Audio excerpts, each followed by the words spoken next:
Awesome. All right. Well, I'm going to go ahead and turn it over to our moderator, Crystal Cisco. Crystal, take it away. Awesome. Thank you, Kim.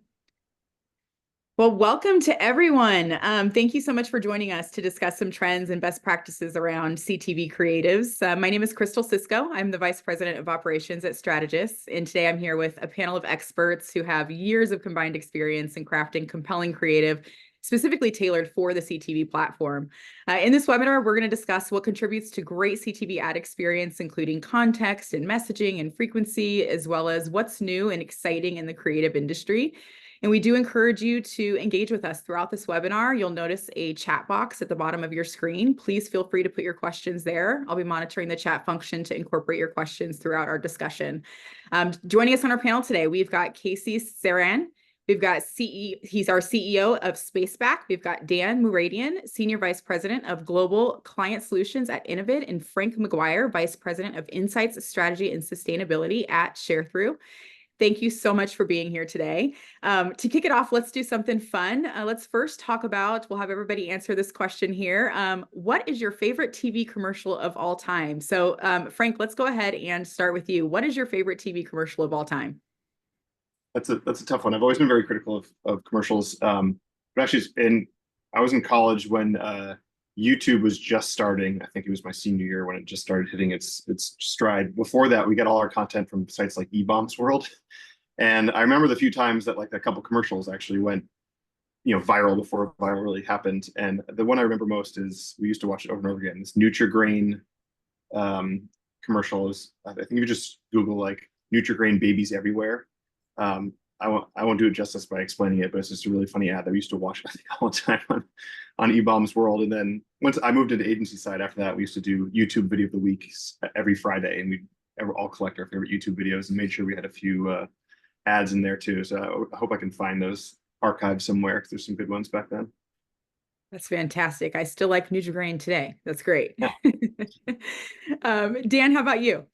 Yeah, I think I'm going to go with the Coinbase ad circa 2022 Super Bowl, only because I think it was a watershed moment for our industry where digital finally started to influence from a creative perspective what happens in traditional mediums. Usually it's been the other way around. Like historically, you would take your 15 or 30-second TV spot and deploy it across your OLV campaign. And I think that was the beginning of the turn where digital really began to influence what's happening in the more traditional medium. So I like that for that. Coinbase, company-wise, but I think it's a great example of creative, helping turn the tide in terms of how we think about television. Yeah, definitely. All right, Casey, take us home. Yeah, so I don't know if it's fair to say this is my favorite TV commercial. It's more probably the most memorable, also because it was the most crushing. I don't know if you guys remember a game called Crossfire.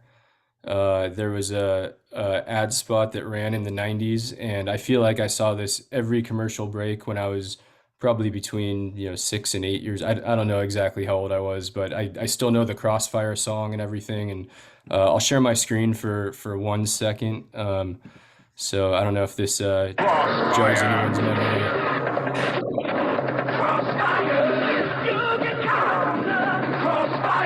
So the game looks freaking incredible.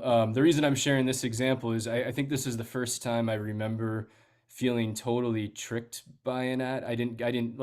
I begged my parents to get Crossfire. We never got it, but I remember going to a friend's house and playing Crossfire and being confused that there wasn't lightning bolts going around and like a cool hair metal band playing a backing track. It was just like a little kind of felt almost cheap plastic game, and so that ad I'll always remember that experience of feeling a little bit like I was. I mean, it's still an awesome ad. It holds up today. If anyone wants to check it out, it's on YouTube.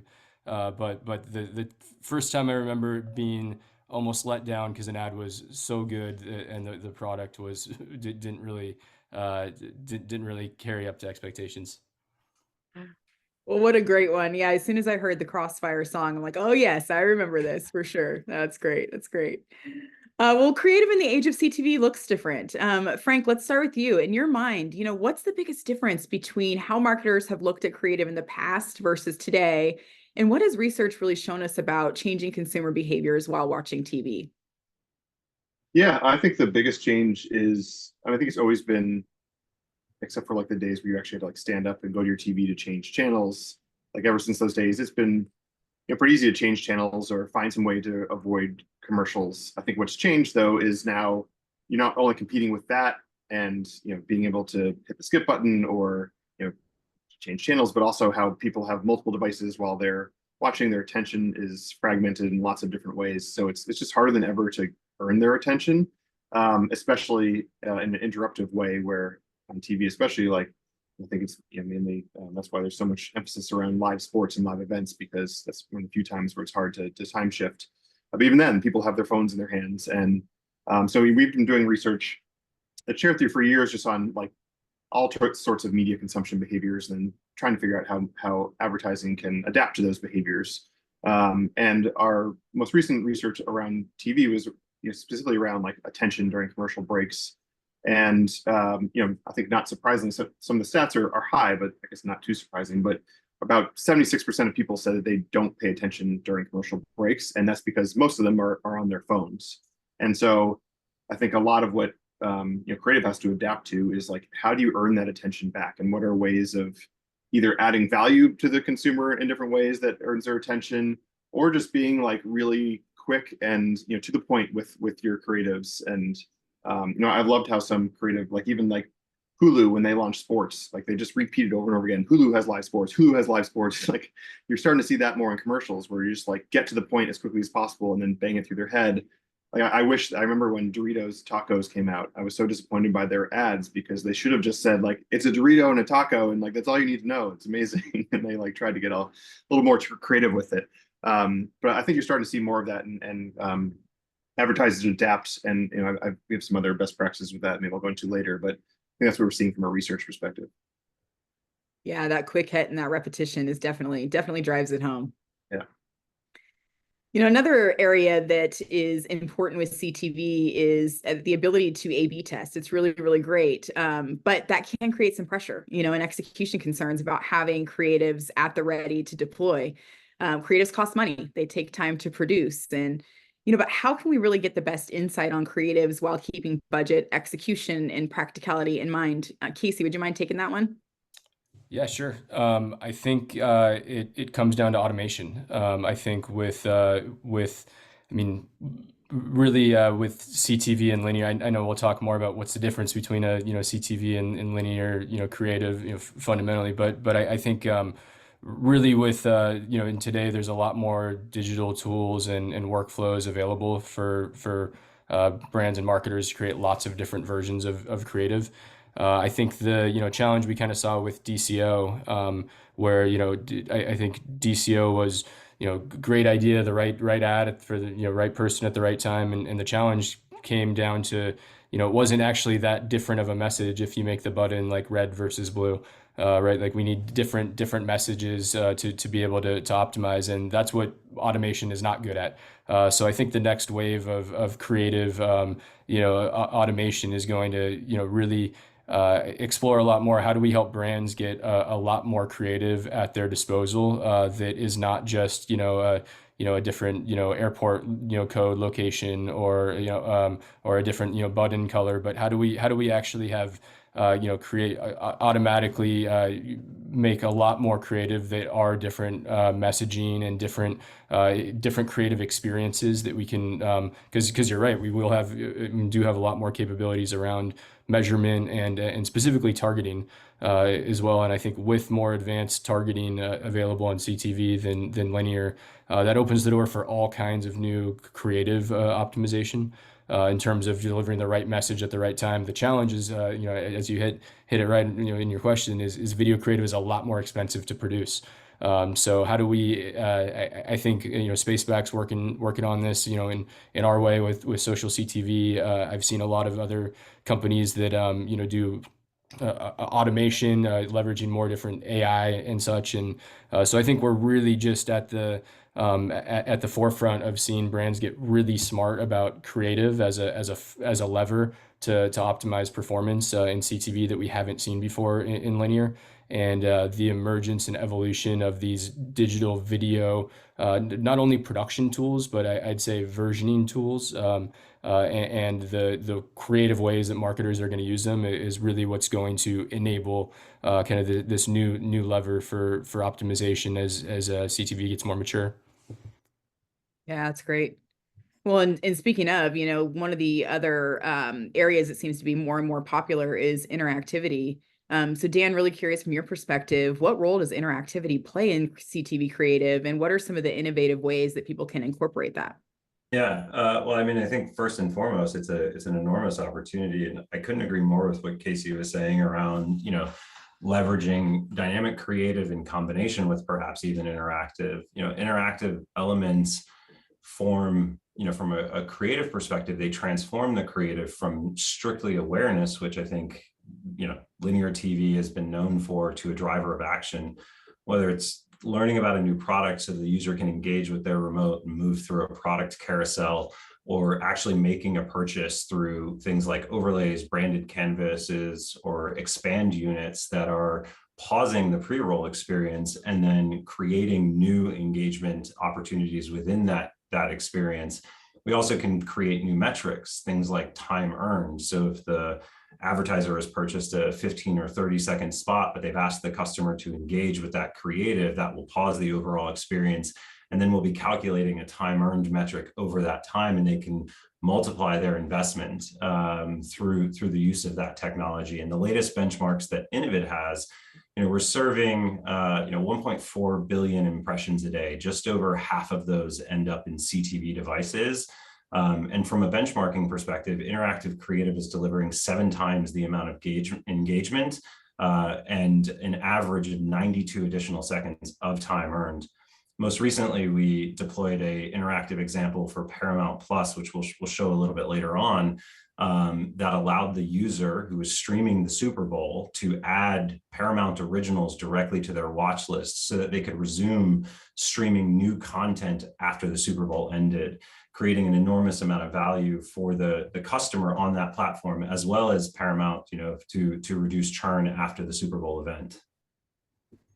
Yeah, that's creating a lot of Dan, opportunity. if I may, I think it's interesting. The ad you mentioned, your favorite, or I guess we won't call them our favorite ads, but that kind of felt like the welcome party for the QR code in the living room. And even though the QR code has been around for what, a decade plus before that, who knows, that it felt like holy, like the TV screen is now interactive, and I think a lot of brands, we started seeing QR codes in every ad after that. It feels like the QR code has become a little bit stale in terms of excitement, or at least I feel like the moment of the Coinbase ad was probably the most highest scan rate a QR code has ever had. Who knows? But I guess my question is, what other kind of opportunities for interactivity are you seeing that are like exciting and scalable? Where I think the challenge, the nice thing about a QR code is it can just be in a video, but some of the new interactive elements aren't necessarily where's like the sweet spot of kind of since QR code 2020 or 2020, whenever that was, what's the newer kind of interactive elements that you're seeing that you're most excited about, both in terms of kind of design, like user engagement potential, and in terms of like marketers being able to scale delivery? Yeah, so I mean, there's definitely some examples that are specific to publishers that are endemic to those platforms, where there's a value exchange between engagement and ad-free content over time. We've seen that with partners, in Fox and in Philion. We've also seen publishers that are decorating and creating more opportunity leveraging their data sets. So later this week, we'll be releasing a report with Roundel, which is Target's retail media arm. And we're seeing, there's a shoppable component to that QR code, where scanning the QR code doesn't take you to like a product detail page. It actually adds that product directly to your cart.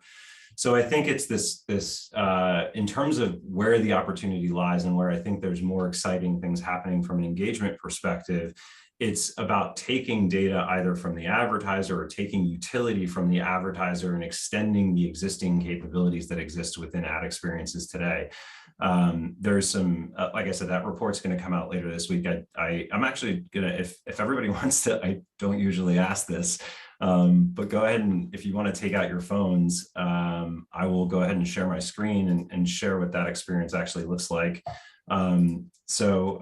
If you scan the QR code on the screen now, those M&Ms will actually go directly into your Target.com shopping account.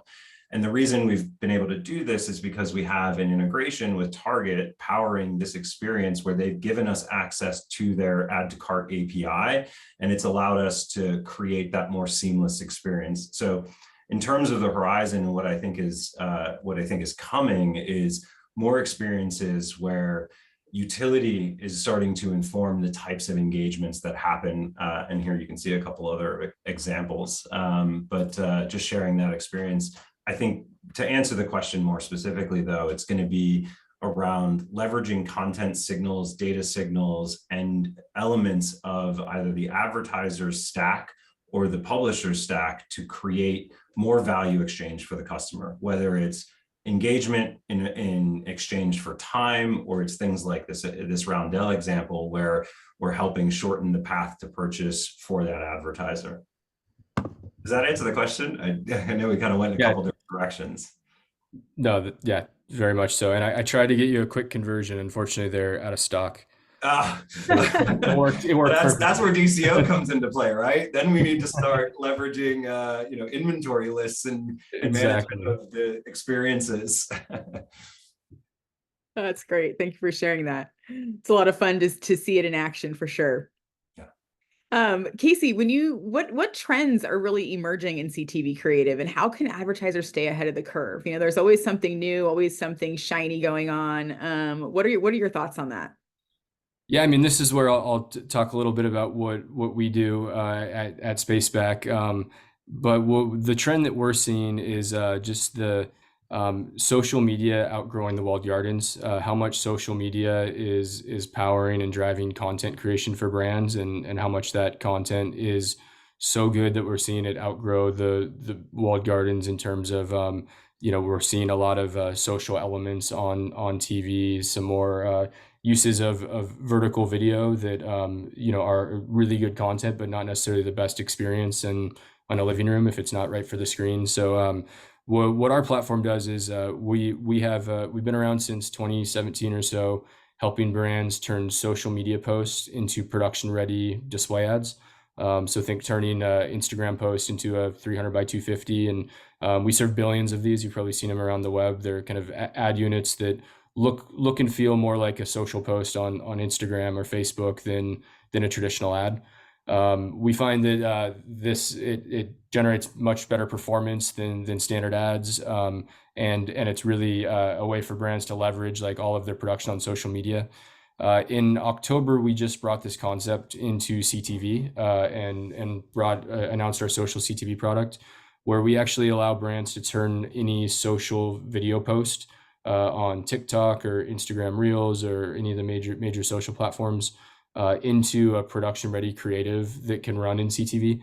It helps combat the frequency challenge quite a bit, because we're turning, there's a lot of different social video content they can work with, and we combat some of the biggest the reasons that social video doesn't directly translate to a TV. A lot of times it's lo-fi, it's vertical video, it might not be exactly 30 seconds or 15 seconds like standard spots. But what our system does is, because we're actually turning the social post into a production ready ad. I'll show a quick example of what it looks like here. So here's an example of influencer content. I'm gonna mute the audio. Influencer content that's originally vertical video that looks kind of like a social card. And we see higher QR code scan rates, and then brands can, if it's for example, this was a 12-second video running as a 15-second spot, overlaying different promotions and end cards. So we're seeing that these are very, very effective ways that can take advantage of the trend of brands, investing more and more in social video, and being able to leverage that video directly as CTV creative. And one of our hypotheses for why this performs so well is really like kind of where Frank started, that we're competing against a lot of times the second screen with these ad creatives. So by bringing in content that feels kind of familiar to, and more relationship driven, kind of similar to what people are doing on their phones a lot of the time. What they're doing is so inherently social. We can kind of tap into a different relationship. And then these units do take advantage of all of the real-time elements of social. So like the number of likes and followers, the real-time engagement on social is constantly being updated and piped in through these formats. So they really are dynamic creative in a way too. So, not only is it, some elements of dynamic, but also just being able to leverage the best content that a brand is creating very much in real time, because, if something's posted on social, it takes a few clicks to have a production ready creative that can be approved to run on any of the major streaming platforms. So as far as trends that we're seeing, it's leveraging. I might be a little biased because it's what we do, but we're seeing just since launching this in October, over 100 brands activating social CTV creative, and a lot more through our partners as well. And I think that lends its hand to that efficiency component as well, which is great. Frank, Dan, anything that you guys would want to add to trends before we move on to another topic?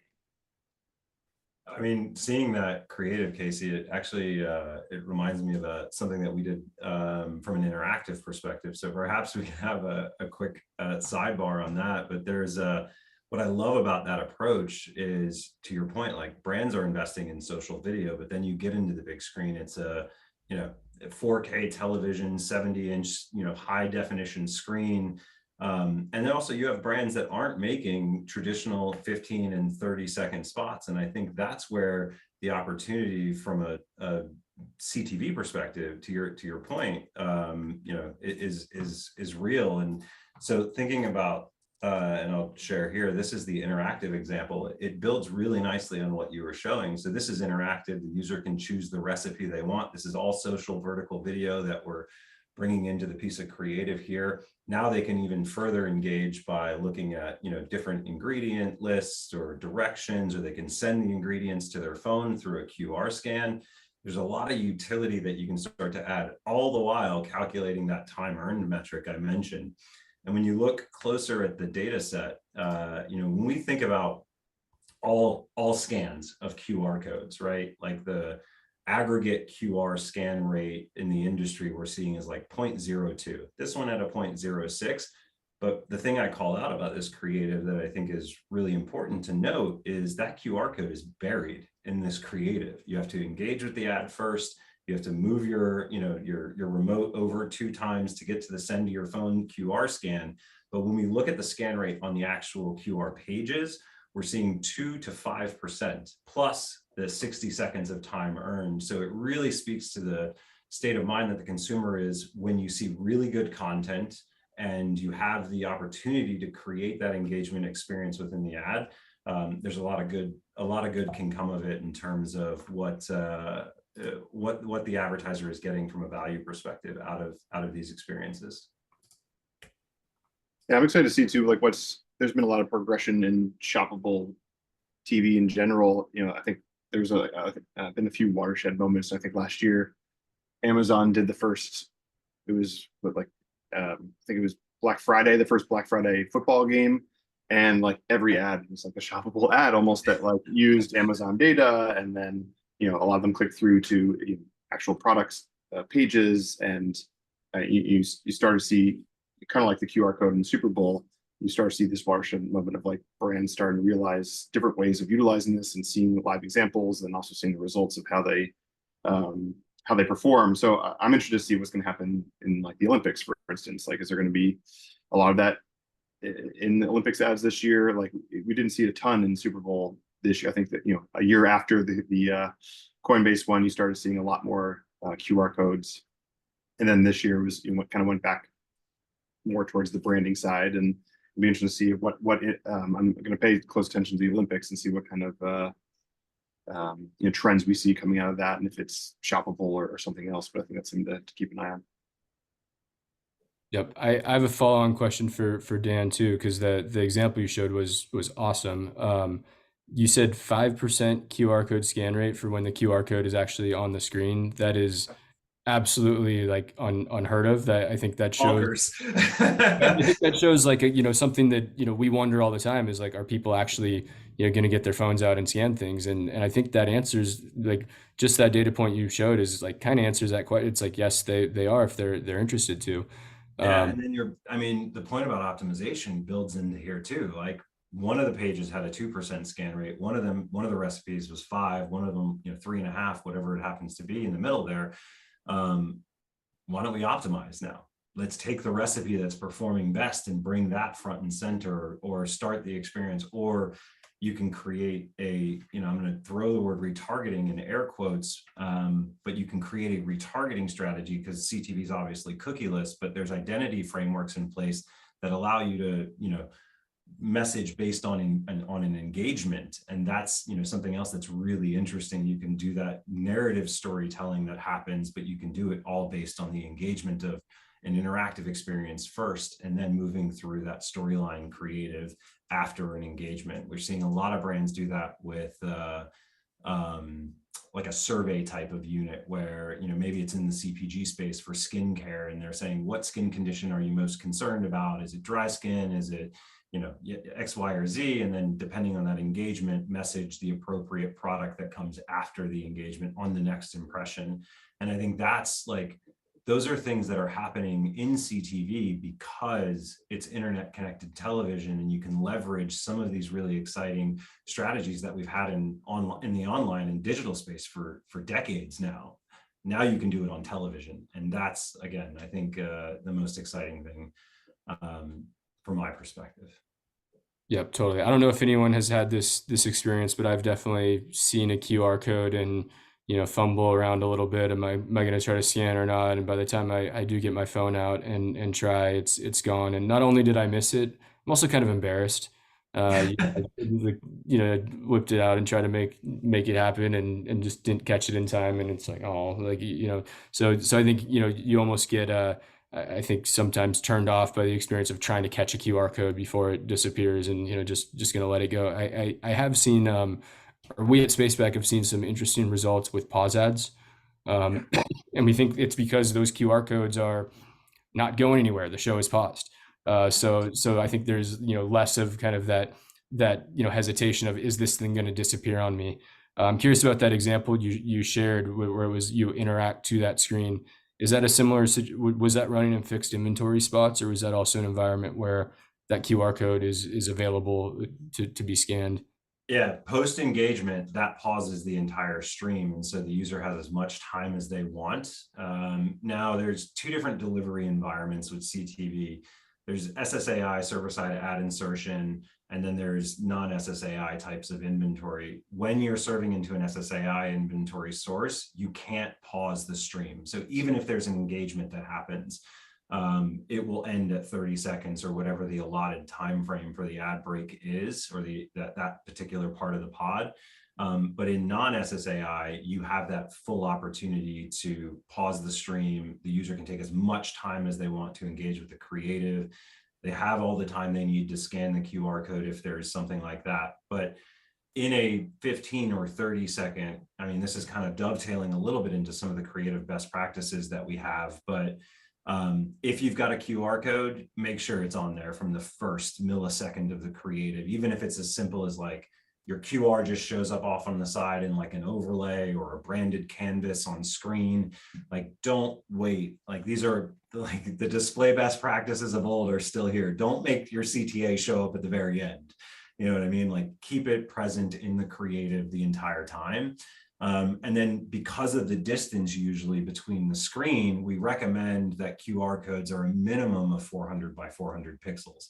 That prevents the user from having to open their phone, zoom in with their camera, get the code, tap the thing. If it's large enough and on screen for long enough, you're removing as many barriers of entry as you can to get that experience done. So nobody's left, sort of feeling that I missed it, or the embarrassment of trying to, catch it while it's on screen. Those are things that you should be considering as you're building the creative or thinking about the delivery of that ad experience. Yep. And with all these different environments where we can deliver in, with some having different rules that impact not only creative engagement capabilities, sometimes like editorial, sometimes like spec requirements and stuff. I guess my question is how does Innovid kind of help buy, because you're not buying or selling media yourself. So what role do you play in helping people develop the right creative for the right environments? Yeah. So from an interactive perspective, we have a tool called CTV Composer that's available both managed and self-service.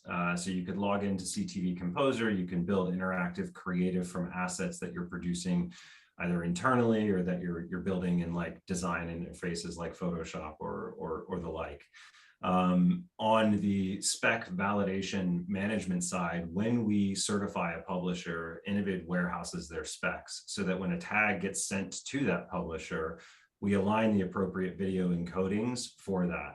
I won't speak too much competitively, but every video that we upload into our platform gets encoded over 100 times. That's included. That's what just happens when a video lands on our platform. It's automatic, so that no matter where that end media that we're delivering to, you're not going to be met with like last minute tag rejections because the right encoding is not associated to that.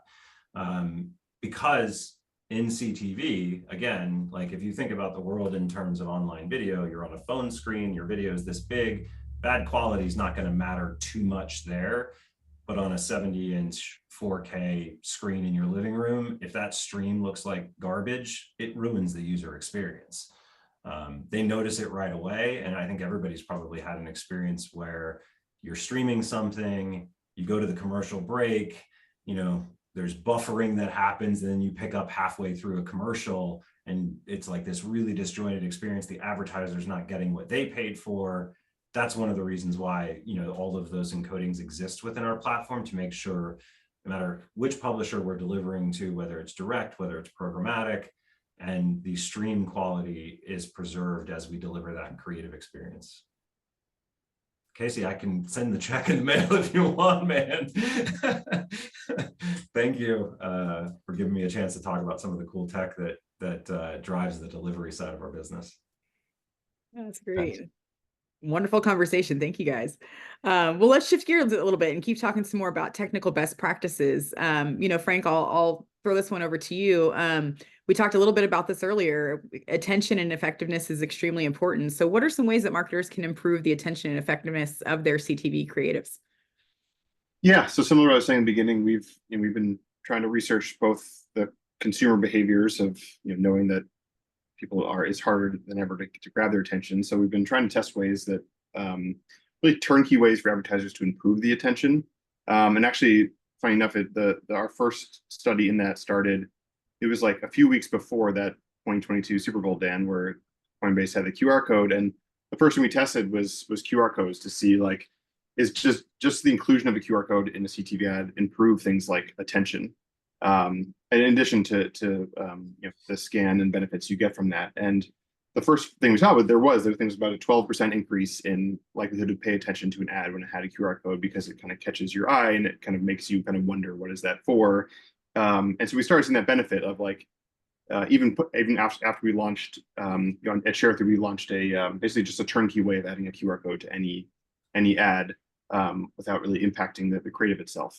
And we saw, similar to Dan, like scan rates are low. I mean, they're below a click-through rate. But there was the added benefit of it grabs your attention, and actually be interested to run that study again post Super Bowl to see like even just like likelihood to scan QR codes has increased. But I think we saw the pandemic certainly got everyone used to scanning QR codes because of restaurants and everything. But we want to look kind of beyond that too and see like, are there ways, what are other ways of like, as I mentioned, I think it was over 70% of people are like on their cell phone while they're watching TV. So like this becomes their first screen, and like your TV is your second screen. So like what can make people like look up and like pay attention? So we've been testing a few things like that, including like a sports ticker, like similar to like if you're ever watching ESPN, sometimes it cuts to commercial and it keeps the sports ticker down there. It's actually a great way of like keeping your attention. So we've launched a few what we call enhancements like that. Again, you can just by targeting share through as an exchange, we're one of the largest exchanges both across display, video, CTV, and native ads. But you can just you have a few of these turnkey enhancements that we can just simply add to your creative. Actually, maybe since we're all showing examples here, I'll see if I can show an example. But it's basically a turnkey way of adding those to your creatives. So here's an example of like a Taco Bell ad that will show the whatever sports are playing at that time, or you can even select which sports are relevant to you. And we've run a few tests now of campaigns running these, and specifically, especially those that have any sort of sports fan as their audience, we've seen a 91% increase in attention among sports fans when the sports sticker is included. So it ends up being like a really easy kind of turnkey way of adding that to your creative and helping bring that attention kind of away from the phone and back on to TV. And so we've been working on a few other examples of that, like I think weather overlays, and they're similar. For example, where everyone cares about the weather, if you can show someone what is that relevant, the local weather for them right now, again, add value to the consumer, and it's going to increase the chances that they're going to pay attention. Or even things like countdown, like creating some sort of urgency around whatever that countdown is to we've done this for like everything from open enrollment to sales and Prime Day sales and things like that kind of count down to it. And we've seen a significant increase in people remembering the key date of what that is when they have that countdown there. And again, it's kind of this attention stopper. But the key is to make this as turnkey as possible, so there's not a lot of additional heavy lifting from both creative and the buy side, basically to make this as easy as possible. So that's really been our focus, from just like a simplicity of enhancement and focus on the attention, and what are ways to add value to the consumer, and these are just ways we're doing it. But I think there's a lot of ways to think about that, like idea of adding some value to the consumer, and they'll reward it with better attention if it matches properly. Yeah, turnkey, simple, adding value, all really, really great things that people are consistently looking for. And I think, one of the things too that you kind of started to touch on there is the measurement, right? And so, Dan, I have a question for you.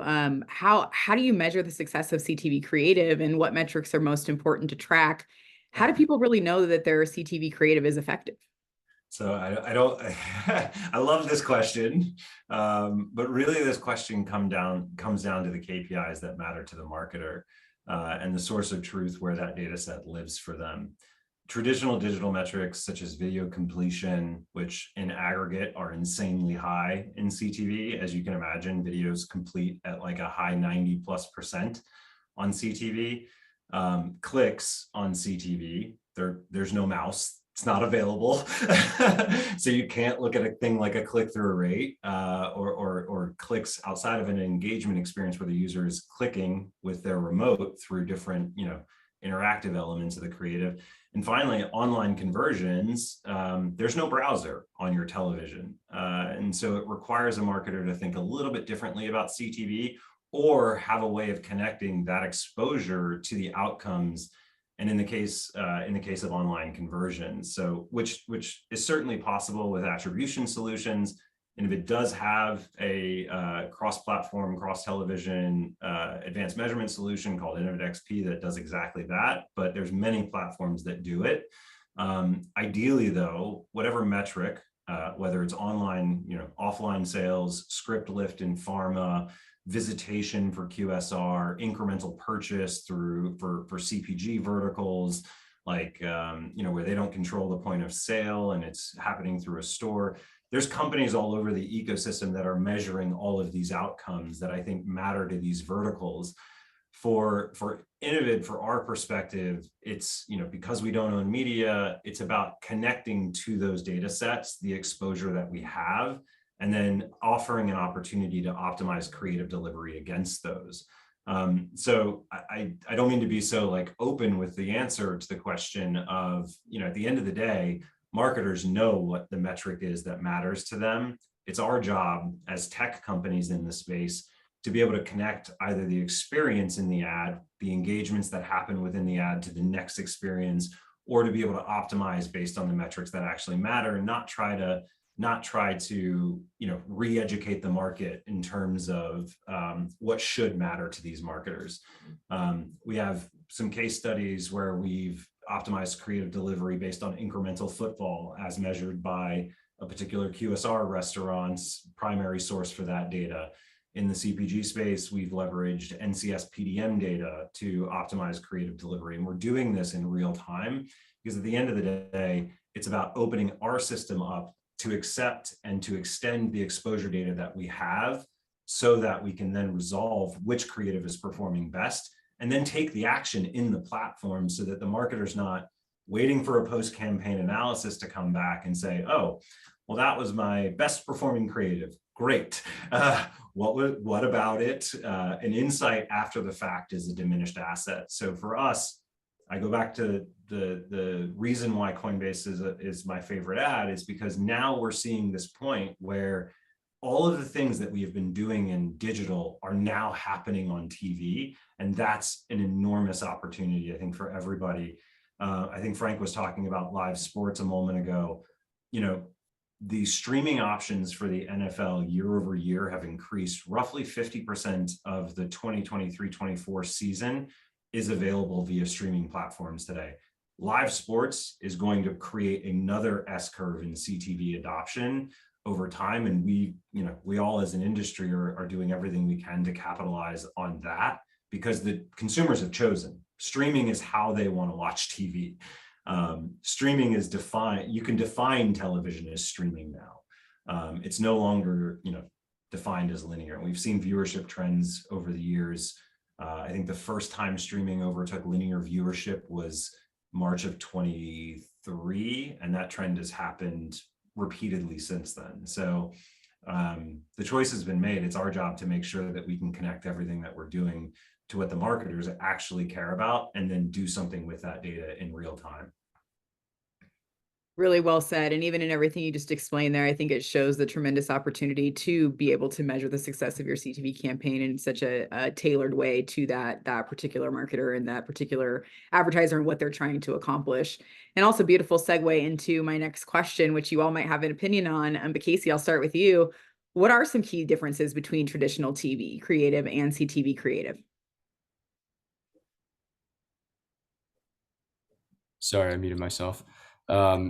Frank, Dan, I definitely want to hear your guys' answer to this. Also, I'll give kind of my quick perspective, but I'm not sure that this is 100% of the way there I'm still kind of working because, in some ways, it's just a video, right. I think so. So in some ways, technically maybe there is definitely, differences in some environments, when it comes to interactive elements that were being shown, where I think, or where my brain goes in terms of some of the opportunities to make CTV creative different than linear. I'll share one example we do at Spaceback. We do light mode, dark mode with all these social posts. So we create a light mode version and a dark mode version. And then when we provide our ad tag to our advertisers, we'll automatically run the dark mode version if it's after sunset in the user's local time zone. So I'll show a quick example of what that looks like here. This is that exact same ad I showed for you before. If it's served to someone during the daytime, it'll have kind of a more of white background. And if it serves in the evening, it will serve so we're not putting a big white screen in a dark living room. So this is not my whole answer. It's part of the answer, but what are the kind of things that we can do in a digital environment that weren't possible otherwise? And a lot of them, I think what some of the stuff Frank was showing around exploring ways that we can add value to users within an ad unit, having live sports scores or stock tickers or anything like that. I love the concept of how do we get people real-time information that's valuable to them. Effectively, I think if we as an industry are really successful in doing that, we can completely change the relationship that people have with ad space, right? I don't think it's a realistic end goal that, people are going to find every ad that they are inundated with, day in, day out, like, valuable to them. But I think is kind of a forward-looking mission statement that, maybe never achieve. It's like trying to make ads more valuable to people. And I think I love seeing that kind of innovation that Frank showed. I think this kind of light mode, dark mode stuff that we're doing, being able to create lots of different versions of ads quickly that can match to the targeting capabilities of CTV.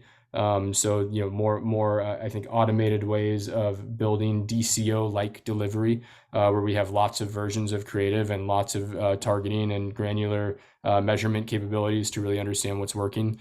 Those aren't necessarily creative that you couldn't run in linear. Like a lot of those creative, I guess, like, the same way you could run our light mode, dark mode, you could run those two different versions. But it's kind of how you tie the different creative capabilities in with targeting capability, and I think to again, come back to Frank's example, like, wouldn't it be great if you can show, tennis, fans, tennis updates, and golf fans, golf updates, and, that involves not just the environment and the creative, but, tying that into something, about the user so that you can really deliver something that you believe will be valuable to that person. So that's where I believe, I guess I'm not doing a great job answering the question of what's I think I'm more trying to, I guess, answer like, what is the potential for the difference, between CTV and linear? And I think we're at the forefront of that. But I think, like, it sounds like the kind of innovation happening, with this group and lots of others in the industry, we are I think coming up with a good answer to that question. But there's lots of different flavors to that now. And at the end of the day, a lot of the creative that we do see in CTV could be running in linear. It's more about, I think, how do we tie that into targeting, measurement, everything that is unique about digital, so that it becomes creative strategies become possible that were not possible in a linear environment. Yeah, I would that agree. makes a lot of I sense. think the key difference is it's not the creative itself, but what you can do with it on a connected TV level, when you have everything from targeting options to DCO type options to ways of enhancing it or improving the ad that just aren't available, especially as easily or as quickly on just regular linear TV. I totally agree. I mean, I think there's an interesting challenge with CTV and I think it's really simply asked. The question is, how do you watch TV? My 25-year-old daughter is at home in bed on my laptop, and my 94-year-old grandfather is in his recliner, Fox News 24 hours a day, all day linear television. Like, there's so many different ways of consuming television now that definition has changed. I think, what is television? And so using what we have, to Casey's point, from a digital perspective, if I know the person is streaming on an Xbox and I serve up an interactive experience, then it should have an Xbox remote and it should have all the Xbox UI surrounding it, so that I'm removing the barrier of entry for that engagement. If it's on a Roku, same thing. If it's on a PlayStation, same thing. If it's on a Samsung television. And then also thinking of those things as opportunities to create new strategy around. There's a ton of potential, and I don't think we're maximizing it yet, but we're getting close. And these new experiences are going to start to emerge, as I think everyone has talked about signal loss and signal deprecation. The interesting thing about CTV is it's never had a cookie, and so I think new signals actually coming to the world now. Things like genre targeting or specific content targeting, or being able to understand the user data for somebody who's logged into a platform like Hulu, like Netflix, like Roku, like all of these publishers, ABC, CBS, NBC, Paramount. Everybody is now, having a platform that could be used and is mobilizing that data from a targeting perspective. Building that strategy around that new signal is, I think, is really exciting. It is exciting. The value that content signals bring is pretty incredible. Looking forward to seeing how that continues to evolve, for sure. One of the things we've touched on a little bit too is the cost of producing new creative. And that can be a barrier sometimes for certain advertisers. So, Casey, how can efficient marketers go about getting up and running quickly and in a cost-effective way? You're on mute. Such a noob. So our platform, we don't have any production costs. So we think that brands who are creating a lot of social video have a lot of amazing assets, video assets to build upon. And we use AI. We use a lot of like templates and ways of taking these social video experiences and converting them to 4K 16:9 ads that are approved to run in the living room. We take on all the production costs up front and charge a CPM fee on delivery. So I think a big part of the answer, I think for us in this case, is just having creative cost methods and go to market in ways that actually do make it easier to run lots of different versions and test. I think some of the biggest areas of friction that we're coming up against, and huge, we're seeing brands change really quickly with CTV, but just having run up sometimes against the old approval process where sometimes right now we have capabilities of listening to social, and when a particular social video is performing really well for a brand, being able to help them get it in market with in a paid environment really quickly.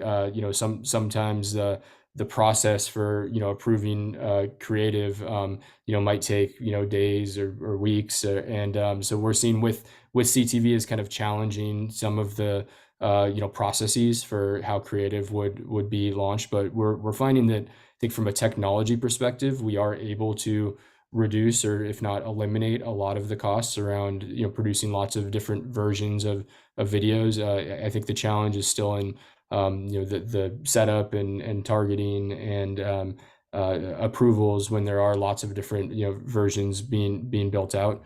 But that's something that I think the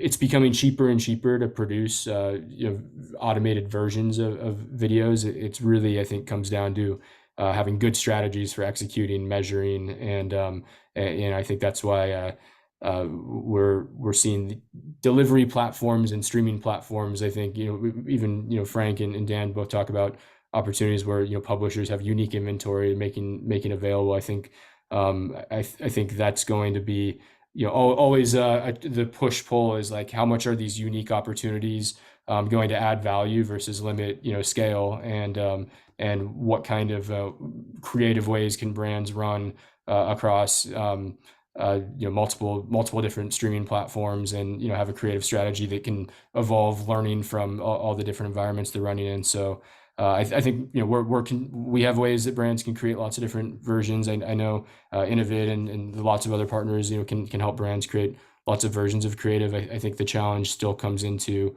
how do brands intelligently deliver lots of different versions and measure and optimize. Yeah, that's great. Thank you for that. Well, I think we talked a bit, about the screen sizes and devices, and also how, the CTV environment affects creative strategy.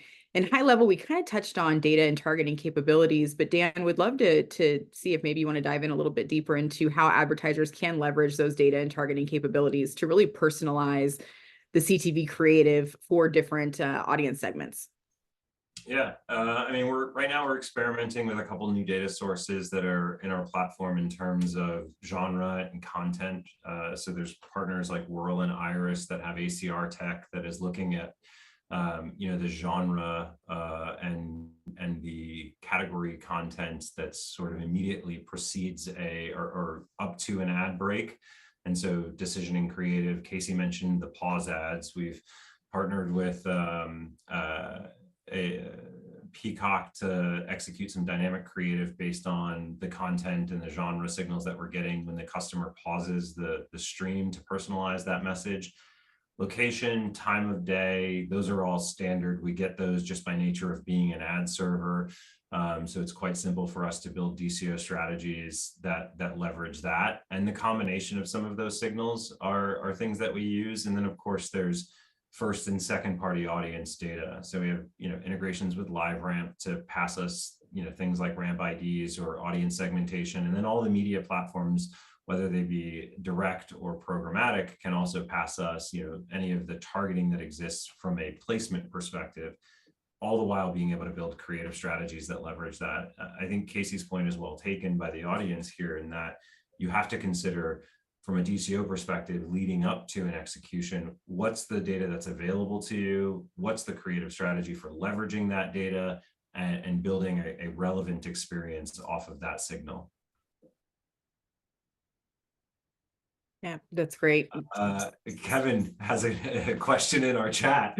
Happy to follow up with you, Kevin, but I think you're asking about like the overlap between platforms and or user behavior on platforms. But I'm happy to follow up with that answer. Yeah, definitely. Well, I know time flies when you're having fun, so we maybe have time. I don't know, Dan, if you have an example queued up that you wanted to share with us potentially that we didn't look at already, of a successful creative campaign and what made it stand out. Yeah, I'm gonna go ahead and show the Paramount example, because I think we've been talking a lot about live sports. So this was streamed to users who were watching the Super Bowl on Paramount Plus. So the ad break shows up, and then they're able to, in a very simple UI component that's present from the very beginning, using some really subtle motion to draw the attention to the screen. Left, right on the remote control adds that program to your watch list. There's some great examples. They did this for all of their different originals. So you talked about the targeting ahead of time. So here you can see many different examples for different Paramount Plus originals that they were able to sequence and rotate to avoid oversaturation. So just thinking about that example, I can tell you that Halo was the most added to watch list, and it had about a 24% increase over our benchmarks for interactive creative. Obviously, really great signal, really great content being messaged there, and a streamlined user way of engaging with the creative. That's amazing. What a great way to end today. You guys have given us some really amazing insight, and really just cannot thank you enough for your time and your participation, and hope everybody has a great rest of your day and a great rest of your week. Thank you. Thanks so much, Crystal. Yeah, thanks for having us, Crystal.